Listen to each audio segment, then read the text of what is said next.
Right ఇక కూకట్పల్లిలో జరిగిన సహస్ర హత్యకు సంబంధించిన పూర్తి వివరాలను పోలీసులు లైవ్ ద్వారా వివరిస్తున్నారు. ఇప్పుడు లైవ్ చూద్దాం. ఇంటి బోల్ట్ దగ్గరికి పెట్టి ఉంటారు, ఆ దగ్గరికి వేసి ఉంటారని చెప్పేసి వెళ్ళాడు. సడన్గా పాప ఉంది, పాప ఉన్నా కానీ పాప టీవీ చూస్తుంది. ఇతను వెనక నుంచి వెళ్ళాడు, అంటే అటువైపు తిరిగి చూస్తుంటే ఆ పాప వెనక నుంచి ఒకటే డోర్ ఉంది, వెనక నుంచి అంటే అదే డోరు, ఆ అమ్మాయి అటు తిరిగి ఉంది. ఇట్లా వెళ్ళి ఆ కిచెన్లో ఉంది బ్యాట్ తీసుకొస్తుంటే అప్పుడు ఆ అలికిడికి పాప చూసి దొంగ అని అరిచింది. అరిస్తే అతను పరిగెత్తబోతే ఆ అమ్మాయి పరిగెత్తుకుంటూ వచ్చి చొక్కా పట్టుకుంది. పట్టుకుంటే ఆ కోపంలో తోసేస్తే మంచం మీద పడింది. మంచం మీద పడ్డాక కళ్ళు మూసుకొని విచక్షణ రహితంగా పొడి చేశానని చెప్పాడు.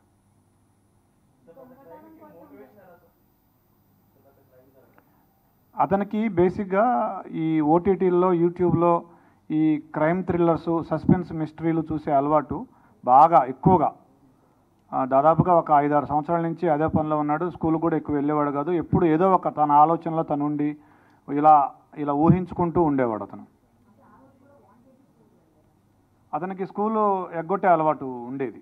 స్కూల్కి వెళ్లకుండా క్రికెట్ ఆడుకోవడం, ఈ ఓటీటీ చూడడం, యూట్యూబ్ చూడడం, ఈ మిస్టరీస్ చూడడం అలవాటు ఉండేది అతనికి.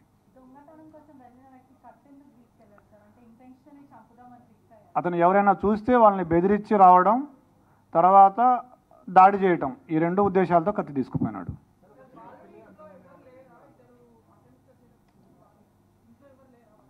ఉన్నారు ఇంట్లో, వాళ్ళ నాన్నున్నాడు, వాళ్ళ సిస్టర్స్ ఉన్నారు, వాళ్ళ ఇంట్లో ఉన్నారు. వాళ్ళ మదర్ లేదు కానీ మిగతా వాళ్ళు ఉన్నారు.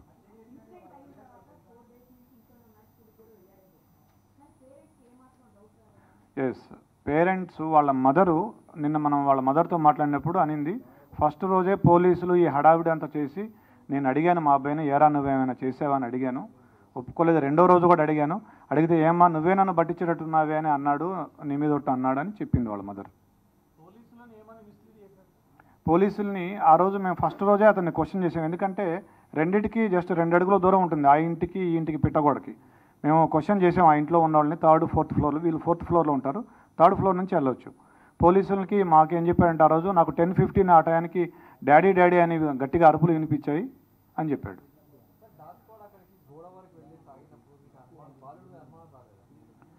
బాలుడి మీద కూడా అనుమానం వచ్చింది మాకు. అయితే మేము ఒక లిస్ట్ ఆఫ్ సస్పెక్ట్స్ చేసుకున్నాము, దాని ప్రకారం చేసుకుంటూ వచ్చాము. నిన్న అతన్ని చేసాము. తర్వాత మాకు ఇంకొక క్లూ కూడా వచ్చింది. ఒక పిల్లాడు కూడా సమాచారం ఇచ్చాడు. ఇట్లా ఆ రోజు ఏ రోజైతే అఫెన్స్ జరిగిందో ఆ రోజు మార్నింగ్ 8:30 to 8:45 అతను ఆ గోడ దగ్గర, ఏదైతే గోడ దూకి వెళ్ళే అవకాశం ఉందో ఆ గోడ దగ్గర తచ్చాడాడు అతను చాలాసేపు, ఒక 15 minutes.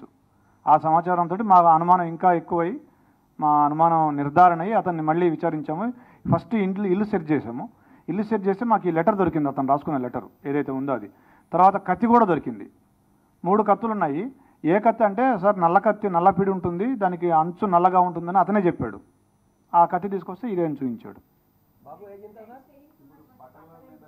బట్టలు ఏం చేశాడంటే అతను అఫెన్స్ చేయగానే ఆ కత్తి అక్కడే కడిగేసి గోడ దూకి మళ్ళీ ఇంట్లోకి వెళ్ళేటప్పుడు వాళ్ళ నాన్న సిస్టర్స్ ఉన్నారు, వాళ్ళు ఏమైనా చూస్తారేమో అని ఆరేసిన షర్ట్ తీసుకొని ఇట్లా అడ్డం పెట్టుకొని ఇంట్లోకి వెళ్ళి బాత్రూంలోకి వెళ్ళి స్నానం చేసి ఆ టీషర్టు ప్యాంటు 2 వాషింగ్ మెషిన్లో వేసాడు.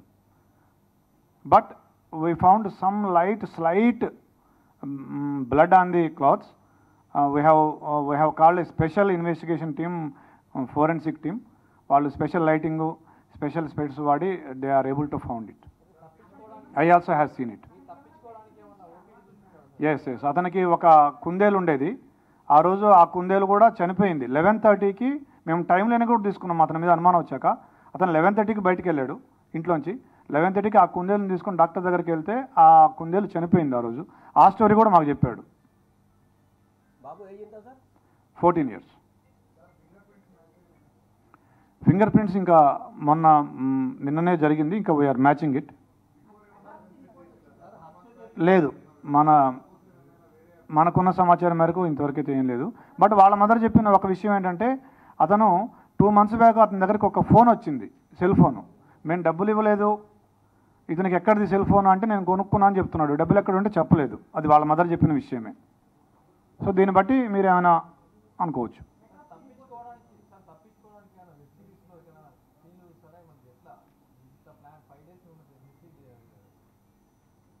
5 days మిస్లీడ్ చేయడం అంటే ఫస్ట్ డే మిస్లీడ్ చేశాడు.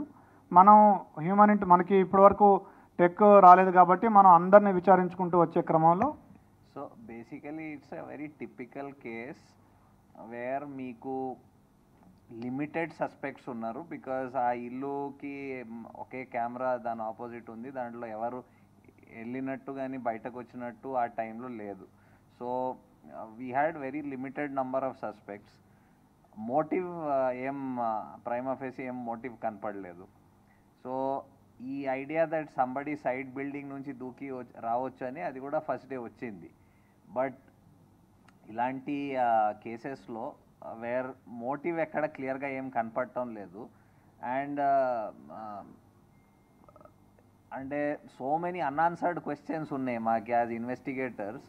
ఆ టీం అందరికీ చాలా అన్ఆన్సర్డ్ క్వశ్చన్, ఇదెందుకు జరగాలని ఉండేది. సో ఒక వే ఆఫ్ రూలింగ్ అవుట్ చేస్తూ పోవాలి పాసిబిలిటీ, ఇది కాకపోవచ్చు అని రూలింగ్ అవుట్ చేస్తూ వెళ్ళారు. And this is a typical case wear technical evidence ఇప్పుడు నౌడేస్ మీరందరూ చెప్తూ ఉంటారు దట్ ఇప్పుడు టెక్నికల్ ఎవిడెన్స్ లేకపోతే పోలీస్ ఏం చేయలేదు. ఇది typical case where there was no technical evidence except the fact that ఆ ఇల్లుకి ఎవరు వెళ్ళలేదు, అది తప్ప ఇంకేం టెక్నికల్ ఎవిడెన్స్ లేదు. So it was very painstaking regular detective work అంటాం కదా, ఇన్వెస్టిగేషన్ వర్క్, అదే repeated same thing going over the same thing again and again చేసి అది బ్రేక్ త్రూ వచ్చింది. సో ఇమ్మీడియట్లీ మీకు ఎన్ని క్వశ్చన్స్ వచ్చినాయి, మాకు దానికంటే ఎక్కువ క్వశ్చన్స్ ఆ ఫస్ట్ డే వచ్చినాయి. బట్ ఆ క్వశ్చన్స్కి ఆన్సర్స్ ఇంత ఇమ్మీడియట్లీ ఏం రాలేదు. మీరు కూడా ఇప్పుడు చూస్తున్నారు, రీజన్ చూస్తే అలాంటి రీజన్ ఎవరికి స్ట్రైక్ కాదు, ఇలాంటి రీజన్ ఉండొచ్చని. బట్ ఇలాంటి కూడా రీజన్స్ ఉంటాయి అండ్ ఇలాంటి కూడా ఇన్సిడెంట్స్ జరుగుతాయి. So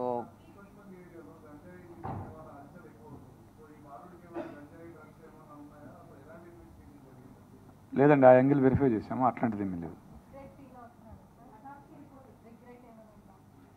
I think the short report వచ్చింది which indicated the cause of death, అది వచ్చింది, అంతవరకు వచ్చింది. అది కూడా అడిగాము, ఇది రెండోసారి అని చెప్తున్నాడు. అంతకుముందు కూడా ఒకసారి వెళ్ళాను, ఇది రెండోసారి ఇట్లా వెళ్ళానని చెప్తున్నాడు. ఈ డిసీజ్డ్ తమ్ముడు ఎవరైతే ఉన్నారో సద్విన్ ఆ పిల్లాడు, అతను కూడా అడిగాము, అతను కూడా ఏం చెప్పట్లేదు మనకు.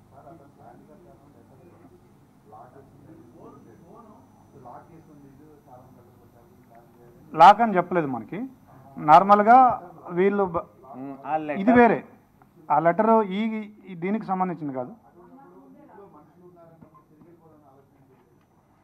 ఆ అమ్మాయి చూడదు, ఆ బ్యాట్ తీసుకొని వెళ్ళిపోదాం అనుకున్నాడు అతను. ఆ అమ్మాయి ఇంకా చూడదు, ఆ బ్యాట్ తీసుకొని పరిగెత్తుకొని వెళ్ళిపోవచ్చు అనుకున్నాడు.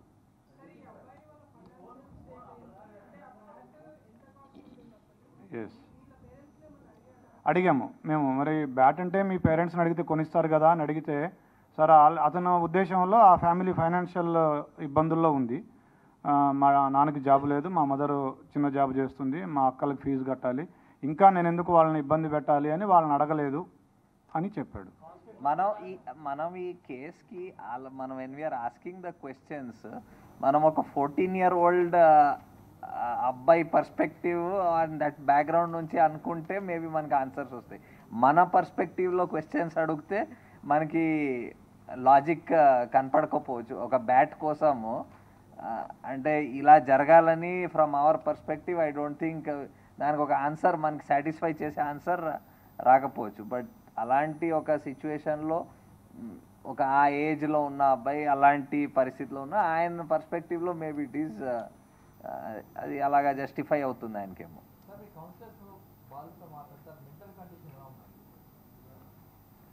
ఇంకా I think we'll do that slowly. ఇప్పుడు నిన్న just we got the breakthrough, we'll put up ఈ court related matters will take up, then definitely professional help whatever ఆయనకి ఆయన థాట్ ప్రాసెస్ అవన్నీ అర్థం చేసుకోవడానికి will take. Because he's a juvenile, he will go to a juvenile.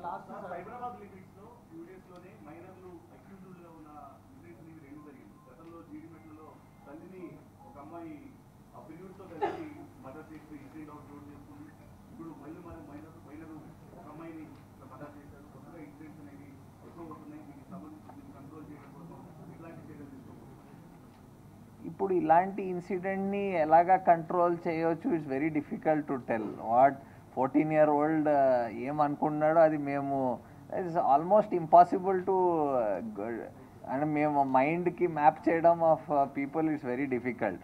Unless crime usually control ఎలాగవుతుంది when previous occurrence or history అలాగుంటే control అవుతుంది. కానీ when individual decide something in his mind, ఇలాంటికి there is no way of anybody అంటే ఇది మేమే ముందు ఆలోచించి దానికి ఆపడానికి అసలు మీరు చెప్పాలి ఏమైనా ఉంటే.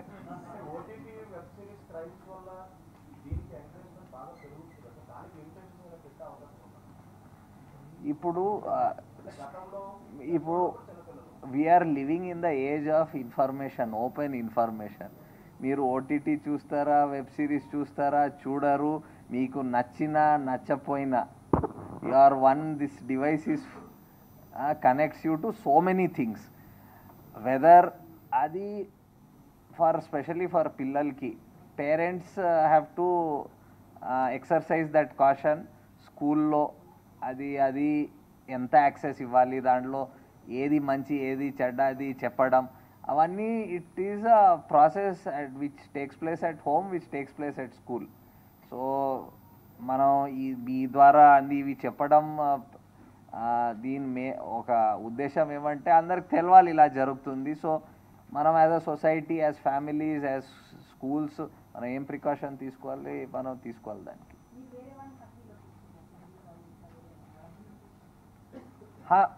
అదే చెప్పాను, మాకి లిమిటెడ్ నెంబర్ ఆఫ్ సస్పెక్ట్స్ ఉండేది ఆ కేసులో.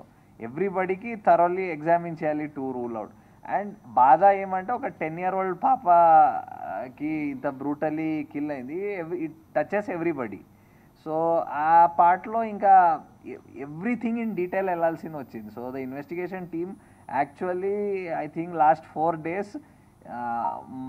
I think morning to night and beyond they were only doing this, going through again and again. And మీరు వాళ్ళ ఫ్రస్ట్రేషన్ అర్థం చేసుకోవాలి. అంటే ఇంత ఇది అయ్యి అది చేయలేక అండ్ బ్రేక్ త్రూ రాకపోవడం, అది they're still working on and it's అలాగే అవుతుంది. ఒక్కొక్కసారి breakthroughs immediately Rao.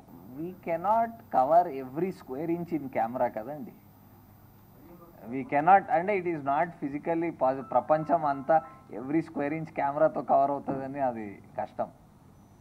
I don't think that is very feasible. ఎంత అయినా there will be some areas where cameras will not be there. మనం 3,500 square kilometers every inch కెమెరాతో cover అవ్వాలంటే అది it's impossibility.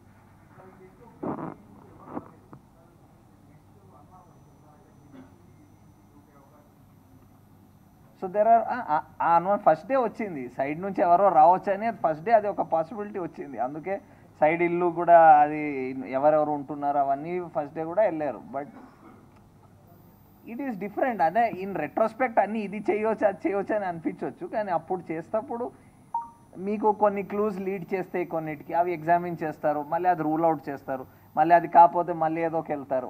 అదే that's only the process of invest. అంటే ఈ to detect చేయడానికి మాకేం దీనికి టెక్నికల్ అవసరం లేదు, ఉన్నా కూడా అదేం పనికిరాదు. దీంట్లో what you need to understand is nobody has seen. Okay, ఆ person has gone, committed offence, came back because of the circumstances. దానికి ఏం మనకి I think 24 hours satellite imagery ఉంటే తప్ప over every house possible, which is not possible. అది ఉంటే తప్ప there is no way we can do that. So ఇప్పుడు కాదు, క్రైమ్స్ ఈరోజు జరగటం లేదు కదా, crimes have been occurring since human beings have existed. So దానికి ఇప్పుడు ఇది ఉన్న ముందు కూడా డిటెక్ట్ చేసేవారు. ఒక 30 years బ్యాక్ మర్డర్స్ జరిగింది కదా, 35 years బ్యాక్, అప్పుడు కూడా డిటెక్ట్ చేశారు. అప్పుడు సీసీ కెమెరా ఉండొచ్చు. So it's all a process. When a crime takes place, ఎంత మంచిగా ప్లాన్ చేసినా ఎక్కడొకటి తప్పు జరుగుతుంది. దెర్ ఆర్ సమ్, ఆ తప్పు ఒక్కొక్కసారి మాకు దొరుకుతుంది, ఒక్కొక్కసారి కొంచెం టైం తర్వాత దొరుకుతుంది, ఒక్కొక్కసారి దొరకదు. Okay, nobody is perfect in the world, neither is the criminal perfect Nar is the police perfect. So it happens, sometimes it happens immediately, sometimes it takes time. Whether we are making the effort or not, whether we are covering everything, that is important. అది చేసాం so ఒక రోజు వచ్చింది. ఈ హత్య జరిగిన తర్వాత బాలుడు ఆ అమ్మాయి వాళ్ళ ఇంటికి ఎవరెవరు వస్తున్నారు, పోలీసులు ఎప్పుడు వస్తున్నారు, సాధారణ ప్రజలు చూసి ఇవన్నీ దగ్గర నుండి మానిటర్ చేశారంట, నిజమేనా సార్? పక్కనే ఇల్లు 4th ఫ్లోరు, అతను బాల్కనీలోకి వస్తే వీళ్ళ ఇల్లు కనిపిస్తూ ఉంటుంది. అది చూసేవాడు, చూసి బాగా టెన్షన్ కూడా పడుతుండేవాడు రోజు.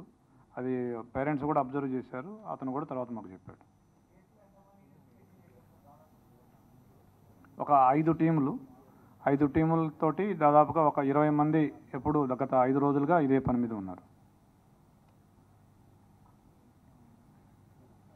Okay, so will go to the next one. Okay,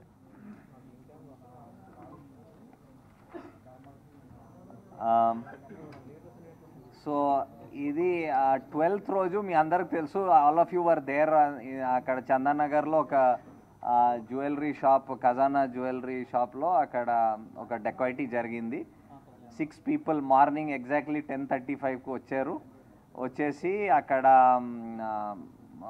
వాళ్ళు గ్యాదర్ అయ్యి మార్నింగ్ మీటింగ్ జరుపుతూ ఉంటే ఆ సేఫ్ ఓపెన్ చేసే టైంకి వచ్చేసి ఒక డెప్యూటీ మేనేజర్కి ఫైర్ చేసి లోపలికి వెళ్ళి ఇన్సిడెంట్లీ ఆ రోజు ఆ మేనేజర్ ఎవరి దగ్గర ఆ సేఫ్ది సెకండ్ కీ ఉంటుంది, ఆయన అక్కడ లేడు. సో ఒక కీతో ఆ సేఫ్ ఓపెన్ కాదు. సో అది సో సేఫ్ ఓపెన్ కాలేదు. సో కౌంటర్స్లో అవైలబుల్ ఉన్న సిల్వర్ జ్యువెలరీ రఫ్లీ అబౌట్ 10 odd kgs అది బ్యాగ్లో వేసుకొని బైక్లో ఎక్కేసి వెళ్ళిపోయారు. So this all happened within a span of I think 6 minutes, 5 or 6 minutes. దాని తర్వాత వెంటనే వాళ్ళు పోలీస్కి పిలిచారు, పోలీస్ వచ్చారు. ఈ కేసులో మీకు ముందు కూడా ప్రెస్ నోట్స్ ఇచ్చాము regarding arrest of I think 1, 2, 3, 4 accused. I think already one of the main members 6లో వచ్చిన వాళ్ళు, అది ఆశీష్ కుమార్ సింగ్, అండ్ అది కాకుండా ఇంకొక 3 వాళ్ళకు హెల్ప్ చేసిన వాళ్ళు ఆల్రెడీ అరెస్ట్ చేశారు. సో ఇమీడియట్లీ వీళ్ళు ఏం చేశారు, ఆ బైక్స్లో ఎక్కేసి వెంటనే వెళ్ళేసి మెయిన్ రోడ్స్ తీసుకోకుండా డైవర్షన్స్ తీసుకొని ఐ థింక్ ఆ మైండ్తో వచ్చారు that police main roads obviously ఇలా డెకాయిటీ జరిగితే